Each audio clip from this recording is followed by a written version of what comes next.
In front of me is POCO F5 Pro, and today I would like to show you how you can turn on and use voice typing.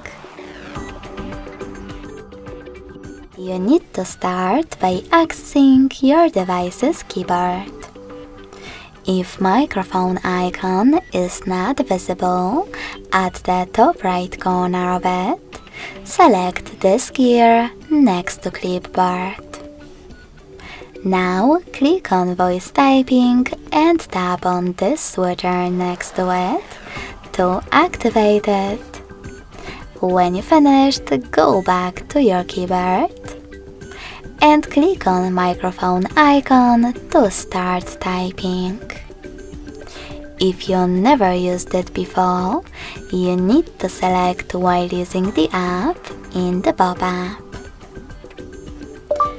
Voice typing is now on.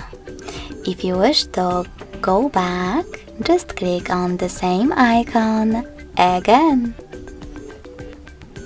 Thanks so much for watching. If you enjoyed this video, smash that like button, comment and subscribe.